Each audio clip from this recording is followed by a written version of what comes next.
Sir ನಮಸ್ತೆ. ನಾನು class 1 contractor ಪಾಡೋ taluk Sujit ಅಂದ್ಬಿಟ್ಟು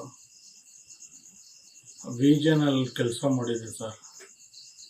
SCP ವರ್ಕಲ್ಲಿ ಎಲ್ಲ ಕೆಲಸ ಮಾಡಿ ಎಲ್ಲ ಇದಾಗಿತ್ತು. QC ರಿಪೋರ್ಟ್ ಇತ್ತು, ಎಕ್ಸಿಕ್ಯೂಟಿವ್ ಇಂಜಿನಿಯರ್ ಸೈನ್ ಹಾಕಿದ್ರು, AW ಸೈನ್ ಹಾಕಿದ್ರು, ಇಂಜಿನಿಯರ್ ಸೈನ್ ಹಾಕಿದ್ರು, SEC ಎಲ್ಲ ಸೈನ್ ಹಾಕಿದ್ರು. ಆದರೆ ಇನ್ವೆಸ್ಟಿಗೇಷನ್ ಮಾಡಬೇಕು ಅಂತ ಉದ್ದೇಶಕ್ಕೆ MD ಸಂಚಿತಪ್ಪ ಅವರು ನನ್ನ ಮೇಲೆ ಉದ್ದೇಶಕ್ಕೆ SC ST ಕಾಂಟ್ರಾಕ್ಟರ್ ಬೆಳೀಬಾರ್ದು ಅನ್ನೋ ಉದ್ದೇಶಕ್ಕೆ ನನ್ನ ಮೇಲೆ ಇನ್ವೆಸ್ಟಿಗೇಷನ್ ಮಾಡಿದ್ರೆ ಇನ್ವೆಸ್ಟಿಗೇಷನ್ ಪಾಸ್ ಆಯ್ತು. ಆದರೂ ದುಡ್ಡು ಕಳಿಸ್ತಾ ಇಲ್ಲ. ಅವರು ನನ್ನನ್ನು ತುಳಿಬೇಕು ಅನ್ನೋ ಒಂದು ಕಾರಣಕ್ಕೆ, ಒಬ್ಬ SC SC ಅವ್ರು ತುಳಿಬೇಕು ಅನ್ನೋ ಕಾರಣಕ್ಕೆ ನಮ್ಮನ್ನು ತುಳಿತಾ ಇದ್ದಾರೆ. ಇವತ್ತು ನಾನೊಂದು ಹೇಳ್ತಾ ಇದ್ದೀನಿ ಸರ್, ನಾನು ಸಾವಿಗೆ ಈಡಾಗ್ತಾ ಇದ್ದೀನಿ.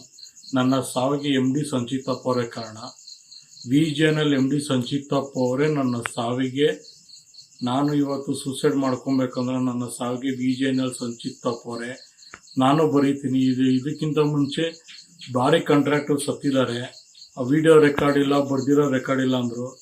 ನನ್ನ ಸಾವಿಗೆ MD ಸಂಚಿತಪ್ಪ ಅವರೇ ಕಾರಣ. ಅವರಿಗೆ ಗಲ್ಲು ಶಿಕ್ಷೆ ಆಗಬೇಕು, ಪ್ಲಸ್ ಜೀವಾವಧಿ ಶಿಕ್ಷೆ ಆದರೆ ನನ್ನ ಸಾವಿಗೆ ಇದಾಗ್ತದೆ. ನಮ್ಮ ತಂದೆಯವರು 1 ವರ್ಷದ ಮೇಲೆ 3 ತಿಂಗಳಾಯ್ತು ಸತ್ತು. ನಾನು ಸಾಯ್ತಾ ಇದ್ದೀನಿ. ನಮ್ಮ ಮನೆಗಳಲ್ಲಿ ಗಂಡು ಮಕ್ಕಳೇ ಇಲ್ಲ. ನನಗೊಂದು ಹೆಣ್ಣು 1 ಗಂಡು ಮಗು ಇದೆ. ಅದನ್ನ ಯಾರೂ ನೋಡ್ಕೊಳೋರಿಲ್ಲ. ನಾನು ಸತ್ತರೆ ಬರೀ 1 ವಾರದಲ್ಲಿ ಇದೆಲ್ಲ ಮಾಡಿ ನಮ್ಮನ್ನು ಮರೀತಾರೆ.